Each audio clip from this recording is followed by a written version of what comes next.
Food crisis. The agricultural situation went from bad to worse in the 1960s. Agriculture के जो हालात थे वो बद से बदतर हो गए थे 1960s में. Already the rate of growth of food grain production in 1940s and 50s was barely staying above the rate of population growth. जिस तरह से रेट ऑफ पॉपुलेशन ग्रोथ बढ़ रहा था उस तरीके से अगर देखा जाए तो 1940s और 50s में जो rate of growth of food grain production था वो हार्डली ऐसा था कि वो उससे ज्यादा हो. Between 1965 and 1967, severe droughts occurred in many parts of the country. अब 65 और 67 के बीच में कई बार सूखा पड़ा इंडिया के अलग अलग हिस्सों में. As we shall study in the next chapter, this was also the period when the country faced two wars and foreign exchange crisis. अगले चैप्टर में हम ये जानेंगे कि किस तरीके से ये वो पीरियड था जब कंट्री को दो वॉर झेलने पड़े और साथ ही साथ फॉरेन एक्सचेंज की भी क्राइसिस हुई. All this resulted in a severe food shortage and famine-like conditions in many parts of the country. नतीजन क्या हुआ कि बहुत ज्यादा फूड शॉर्टेज हो गई, सूखा पड़ रहा था और ऐसी कंट्री की जो हालात थे वो मतलब कई सारे हिस्सों में महसूस हो रहे थे. It was in Bihar that the food crisis was most acutely felt as the state faced a near famine situation. Bihar जो है वहां सबसे ज्यादा फूड क्राइसिस हो रही थी क्योंकि बिहार को एक तरह से अकाल की सिचुएशन आ गई थी. The food shortage was significant on all districts of Bihar, with 9 districts producing less than half of their normal output. सबसे ज्यादा फूड शॉर्टेज जो है वो हर एक डिस्ट्रिक्ट में हो रही थी बिहार की, जहां पर 9 डिस्ट्रिक्ट जो हैं आधे से भी कम जो नॉर्मल आउटपुट होता था उससे उनकी प्रोडक्शन हो रही थी. 5 of these districts in fact produced less than 1/3 of what they produce normally. 5 district इनमें से ऐसे थे जिन्होंने 1/3 से भी कम जो है उनकी पैदावार हुई जितना वो नॉर्मल पैदा होती थी उससे. Food deprivation subsequently led to acute and widespread malnutrition. अब ये जो फूड की कमी थी इससे क्या हुआ, एक तरफ से जो है पूरी कंट्री के अंदर जो है जैसे कुपोषण की शिकार जो है लोग होने लग गए. It was estimated that the calorie intake dropped from 2,200 per capita per day to as low as 1,200 in many regions of the state. Bihar का एक खास तौर से था कि जो कैलोरी इनटेक होता है वो 2200 पर कैपिटा पर डे से गिरकर 1200 रह गया बहुत सारे इलाकों में स्टेट के, as against the requirement of 2450 per day for the average person, जबकि रिक्वायरमेंट होती है 2450 पर डे की. Death rate in Bihar in 1967 was 34% higher than the number of deaths that occurred in the following year. जो death rate था बिहार में 1967 में वो 34% ज्यादा था उन नंबर ऑफ डेथ्स के मुकाबले में जो आने वाले सालों में हुई. Food prices also hit a high in Bihar during the year even when compared with other north Indian states. Food prices जो है वो बहुत ज्यादा हो गई थी बिहार में उस साल के अंदर, जबकि और बाकी नॉर्थ इंडियन स्टेट्स में इतना नहीं हुआ था. For wheat and rice, the prices in the state were twice or more than their prices in more prosperous Punjab. Wheat और जो राइस हैं उनके दाम जो स्टेट में थे वो दुगने हो गए थे या उन दामों में से और ज्यादा बढ़ गए थे जो कि पंजाब में चल रहे थे. The government had zoning policies that prohibited trade of food across states. This reduced the availability of food in Bihar dramatically. अब गवर्नमेंट ने जो है जोनिंग पॉलिसीज चलाई जिसकी वजह से एक तरह से रोका जा रहा था कि जो फूड का ट्रेड हो रहा है पूरे स्टेट्स में, इससे क्या हुआ जो फूड थी अवेलेबिलिटी बिहार के अंदर थी वो और कम हो गई. In this situation such as this the poorest section of the society suffered the most. अब इस तरह के हालात में जो सबसे गरीब तबका है सोसाइटी का उसने सबसे ज्यादा सफर किया. The food crisis has many consequences. अब ऑफ कोर्स ये बात है इस फूड क्राइसिस के बहुत सारे जो हैं कॉन्सिक्वेंसेस रहे होंगे. The government had to import wheat and had to accept foreign aid mainly from the US. अब गवर्नमेंट को व्हीट इंपोर्ट करानी पड़ रही थी और फॉरेन एड जो है वो लेनी पड़ी यूएस से. Now the first priority of the planners was to somehow attain self sufficiency in food. अब सबसे पहली प्रायोरिटी जो है प्लानर्स की क्या थी कि हमारे यहाँ फूड की जो है एक आत्मनिर्भरता हो. The entire planning process and sense of optimism and pride associated with it suffered a setback. और पूरी की पूरी जो प्लानिंग प्रोसेस थी प्रक्रिया थी या एक जो सेंस ऑफ पॉजिटिविटी होती है प्राइड से जुड़ी हुई होती है उसको बहुत बड़ा झटका लगा. The green revolution. In the face of the prevailing food crisis, the country was clearly vulnerable to external pressures and dependent on food aid, mainly from the United States.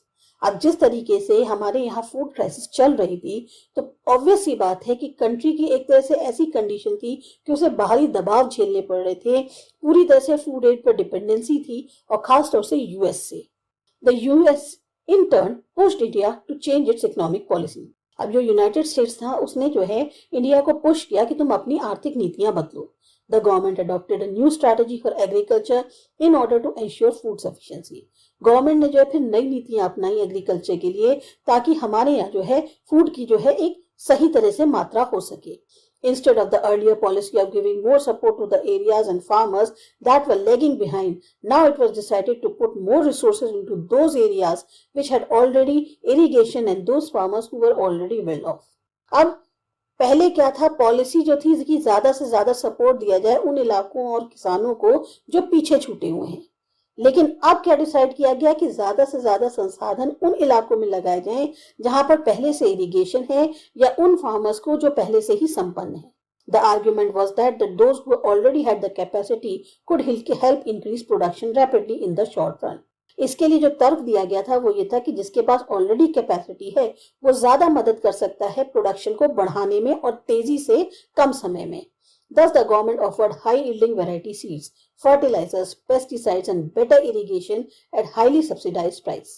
अब गवर्नमेंट ने क्या किया, जो बहुत ज्यादा अच्छी फसल वाले बीज होते हैं वो दिए, फर्टिलाइजर्स दिए, पेस्टिसाइड्स दिए, बहुत अच्छी इरिगेशन फैसिलिटीज दी सब्सिडाइज्ड प्राइसेस पे। The government also gave a guarantee to buy the produce of the farmers at the given price. यहाँ तक कि गवर्नमेंट ने गारंटी भी दी कि जो भी फार्मर्स की खरीद हो, वो फसल होगी, उसको वो जो है एक दाम पर फिक्स करके खरीद लेगी। This was the beginning of what was called the green revolution. और यहाँ से जो है एक तरह से शुरुआत हुई ग्रीन रेवोल्यूशन की। The rich peasants and the large landholders were the major beneficiaries of the process. अब जो बड़े बड़े किसान थे या जो बड़े लैंड होल्डर्स थे, उनको सबसे ज्यादा फायदा हुआ इस प्रक्रिया से। The Green Revolution delivered only a moderate agricultural growth, mainly in the rise of wheat production and raised the availability of food in the country. ये जो ग्रीन रेवोल्यूशन आया, इससे एक मॉडरेट तौर पर एग्रीकल्चरल ग्रोथ हुई और अवेलेबिलिटी जो फूड की थी कंट्री में उसमें थोड़ी सी बढ़ोतरी हुई। But increase polarisation between classes and regions. लेकिन इससे क्या हुआ, एक तरह से ध्रुवीकरण जो है क्लासेस और रीजन्स के बीच में हो गया, वो भी काफी बढ़ गया। Some regions like Punjab, Haryana and Western Uttar Pradesh become agricultural prosperous, while others remain backward. अब इससे क्या हुआ, कुछ क्षेत्र थे जैसे पंजाब, हरियाणा या वेस्टर्न उत्तर प्रदेश, यहाँ एग्रीकल्चर जो है वो खूब फला फूला और काफी संपन्न हो गया, लेकिन बाकी जो एरियाज थे वो बैकवर्ड रह गए। The Green Revolution had two other effects. अब इसके दो और असर हुए। One was that in many parts the stark contrast between the poor peasantry and the landlord produced conditions favorable for left-wing organizations to organize the poor peasants. एक क्या था कि बहुत सारे हिस्सों में जो एक ये कंट्रास्ट था, गरीब किसान और जो लैंडलॉर्ड्स, जो कि क्या कहते हैं, इन दोनों के बीच में एक ये जो बहुत बड़ा कॉन्ट्रास्ट था, इसने ऐसे हालात पैदा कर दिए जो खास तौर से फेवरेबल थे लेफ्ट विंग ऑर्गेनाइजेशंस के, कि वो जो हैं जो गरीब किसान हैं उनको ऑर्गेनाइज कर सकें। दूसरा, secondly, the green revolution also resulted in the rise of what is called the middle peasant sections. दूसरा, ग्रीन रेवोल्यूशन की वजह से किसकी ज्यादा बढ़त होने लग गई, मिडिल पीजेंट सेक्शंस की। These were farmers with medium-sized holdings who benefited from the changes and soon emerged politically influential in many parts of the country. अब ये वो किसान थे जिनके पास मीडियम साइज होल्डिंग्स थी और इनको इन बदलावों से बहुत फायदा हुआ। साथ ही साथ ये पॉलिटिकली तौर पे काफी ज्यादा प्रभावशाली होने लग गए कंट्री के कई सारे हिस्सों में। Shrikant still remembers the struggle his elder brother had to undergo in order to get the monthly supply of ration from the ration shop. Shrikant को आज भी याद है कि किस तरीके से उनके जो बड़े भाई थे उनको संघर्ष करना पड़ता था ताकि उनको जो मंथली सप्लाई है राशन की, वो राशन की दुकान से सही से मिल सके। Their family was totally dependent on the supplies from the ration shop for rice, oil and kerosene. इनकी फैमिली पूरी तरह से निर्भर थी उन सप्लाईज पर जो कि राशन शॉप से मिलती थी, जैसे राइस है, ऑयल है, केरोसिन है। Many times his brother would stand in the queue for an hour or so only to find out that the supply had ended and he would have come later when fresh supply arrives. कई बार ऐसा होता था कि इनके भाई जो हैं Q में घंटों खड़े रहते थे, लेकिन बाद में पता चलता था कि सप्लाई खत्म हो गई। अब उनको फिर बाद में आना होगा जब नई सप्लाई आएगी। Find out from the talkings to elders in your family what is ration card and ask your elders what if any items they buy from the ration shop. अगर आप चाहें तो अपने एल्डर्स से फैमिली में पूछ सकते हैं कि राशन कार्ड क्या होता है, या अपने एल्डर्स से ये जान सकते हैं कि कोई ऐसा आइटम है जो राशन की शॉप से खरीदा जाता है। Visit a ration shop in the vicinity of your school or home and find out what is the difference in the prices of at least three commodities: wheat, rice, cooking oil, sugar between the ration shop and the open market. आके school घर के आसपास कोई भी अगर ऐसी ration shop हो तो आप वहां जाके विजिट करो और ये देखो कि जो एटलीस्ट 3 कमोडिटीज हैं, वीट हो गई या राइस हो गया, कुकिंग ऑयल है, शुगर है, इनमें जो रेट डिफरेंस है वो ओपन मार्केट में और राशन शॉप में कितना है। Fast forward the White Revolution. You must be familiar with the jingle utterly butterly delicious and the endearing figure of a little girl holding a butter toast. ये वाला add सबने देखा है जिसमें हमेशा आता है कि अटरली बटरली डिलीशियस और एक छोटी सी लड़की जो है बटर टोस्ट हाथ में लिए हुए है। यस, द अमूल एडवर्टाइजमेंट, ये अमूल के एडवर्टाइजमेंट है। Did you know that behind Amul products lies a successful history of cooperative dairy farming in India? ये जो अमूल की प्रोडक्ट्स हैं इनकी एक सफल इतिहास रहा है कोऑपरेटिव डेयरी फार्मिंग जो इंडिया में शुरू हुई। Varghese Kurien, nicknamed the milkman of India, played a crucial role in the story of Gujarat Cooperative Milk and Marketing Federation Limited that launched Amul. इसके लिए वर्गीस कुरियन जो है, जिनको हम मिल्कमैन ऑफ इंडिया भी कहते थे, वो ने एक बहुत अहम रोल प्ले किया, क्योंकि ये जो स्टोरी है Gujarat cooperative milk and marketing federation limited की, इन्होंने ही जो है एक तरह से लॉन्च किया अमूल को। Based in Anand, a town in Gujarat, Amul is a dairy cooperative movement joined by about 2.5 million milk producers in Gujarat. ये आनंद में है, एक टाउन है गुजरात के अंदर।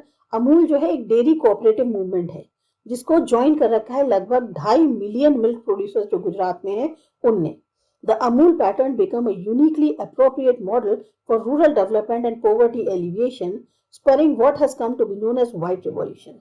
ये जो अमूल पैटर्न था ये एक बहुत ही बढ़िया मॉडल रहा, यूनिक मॉडल रहा रूरल डेवलपमेंट का और या गरीबी को हटाने का, क्योंकि इसको नाम क्या मिला, व्हाइट रेवोल्यूशन का। ये क्रांति थी, सफेद क्रांति। In 1970 the rural development programme called operation flood was started. 1970 में एक रूरल डेवलपमेंट प्रोग्राम चलाया गया जिसका नाम था operation flood. Operation flood organised cooperatives of milk producers into the nationwide milk grid with the purpose of increasing milk production, bringing the producer and consumer closely by eliminating middlemen and assuring the producers a regular income throughout the year. ये जो operation flood था ये एक तरह से cooperative जो है milk producers की उसको ऑर्गेनाइज करता है पूरे नेशन में, मिल्क ग्रिड जो है उसके अंदर। इसका मतलब क्या हुआ कि इससे मिल्क का प्रोडक्शन तो बढ़ा, साथ ही साथ जो प्रोड्यूसर और कंज्यूमर हैं वो भी क्लोज आए और बीच के जो मिडिल मैन है वो खत्म हो गए। इससे क्या हुआ, जो प्रोड्यूसर्स हैं उनको भी एक रेगुलर इनकम मिलने लग गई पूरे साल। Operation flood was however not just a dairy programme, ये कोई खाली डेयरी प्रोग्राम नहीं था। It saw dairy as a part to development for generating employment and income for rural household and alleviating poverty. Dairy का क्या था, ये एक वो रास्ता था जो विकास की ओर ले गया। इसमें काम मिला लोगों को और इनकम भी बढ़ी गांव के परिवारों की और गरीबी खत्म हुई। The number of members of the cooperative had continued to increase with the number of women members and women's dairy cooperative societies also increasing significantly. अब इसके जो कोऑपरेटिव के मेंबर्स हैं उनकी संख्या बढ़ने लग गई, साथ ही साथ जो विमेन है मेंबर्स हैं उनकी संख्या भी बढ़ी और विमेन्स डेयरी कोऑपरेटिव सोसाइटीज जो हैं वो भी अब दिन पर दिन और बढ़ती जा रही हैं। Later developments, the story of development in India took a significant turn from the end of 1960s. अब ये जो विकास की एक कहानी है इंडिया की, इसने एक बिल्कुल नया मोड़ लिया ना जब 1960 का एंड हुआ। You will see in chapter 5 how after Nehru's death the Congress system encountered difficulties. आप पढ़ोगे कि चैप्टर 5 में कि नेहरू की डेथ के बाद कांग्रेस सिस्टम को बहुत ज्यादा मुश्किलें झेलनी पड़ी। Indira Gandhi emerged as a popular leader. अब इंदिरा गांधी एक बहुत फेमस लीडर के तौर पे उभर के आई। She decided to further strengthen the role of the state in controlling and directing the economy. उन्होंने क्या किया, जो स्टेट का रोल है उसे ज्यादा मजबूत किया कंट्रोल करने में और इकोनॉमी को डायरेक्ट करने में। The period from 1967 onward witnessed many new restrictions on private industry. अब ये जो पीरियड आया 1967 से, उसमें बहुत सारी जो है लिमिटेशंस लगा दी गई प्राइवेट इंडस्ट्री पे। 14 प्राइवेट बैंक्स वर नेशनलाइज, 14 ऐसे प्राइवेट बैंक्स थे जिनको नेशनलाइज किया गया। The government announced many pro poor programmes, इसी तरह गवर्नमेंट ने और बहुत सारे प्रो पुअर प्रोग्राम्स चलाए। These changes were accompanied by an ideological tilt towards social policies. तो एक तरीके से ये जो बदलाव थे, इसमें एक थोड़ा सा झुकाव जो है वो सोशलिस्ट यानी सामाजिक नीतियों की तरफ भी था, उस विचारधारा को लेकर भी था।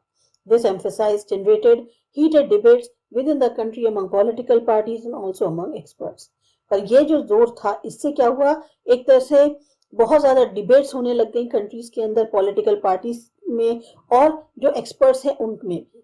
However, the consensus for the state-led economic development did not last forever. पर ये जो एग्रीमेंट था एक स्टेट द्वारा लीड की जाने वाली इकोनॉमिक डेवलपमेंट, ये जो है बहुत ज्यादा नहीं चल पाया। Planning did continue, but its salience was significantly reduced. Planning चलती रही पर उसका जो एक असर होता है वो काफी हद तक कम रहा। Between 1950s and 1980, the Indian economy grew a sluggish per annum at the rate of 3 to 3.5%. 1950 से 1980 में जो इंडियन इकोनॉमी है उसमें ग्रोथ तो हुई, पर जो पर एनम रेट था वो 3 से 3.5% हुआ। In the view of prevailing inefficiency and corruption in some public sector enterprises and the not so positive role of the bureaucracy in economic development, the public opinion in the country lost the faith it initially placed in many of these institutions. अब कहने को जिस तरह की पहले की inefficiency थी, corruption था पब्लिक सेक्टर एंटरप्राइजेस में, या बहुत ज्यादा ब्यूरोक्रेसी का पॉजिटिव रोल नहीं रहा इकोनॉमिक डेवलपमेंट में, तो जो आम राय थी कंट्री में, एक तरह से उसने अपनी जो एक फेथ होता है, विश्वास होता है, इन सब में खो दिया ये जो इंस्टीट्यूशंस थे। Such lack of public faith led the policy makers to reduce the importance of state in the Indian economy from the 1980s onwards. अब ये जो पब्लिक फेथ में कमी आई, उसकी वजह से जो पॉलिसी मेकर्स थे उनको स्टेट की इंपॉर्टेंस को कम करना पड़ा इंडिया की इकोनॉमी में 1980s से। We shall look at the part of the story towards the end of this book, और इसका जो स्टोरी का हिस्सा है वो हम पढ़ेंगे तब जब हम बिल्कुल बुक का एंड करेंगे, यानी कि लास्ट चैप्टर होगा, तब हम जाके इसके बारे में ज्यादा अच्छे से पढ़ेंगे। तो ये था आपका चैप्टर, आपको अच्छा लगा, समझ में आया? सब्सक्राइब करो हमारा चैनल आसा एजुकेशन। बाय।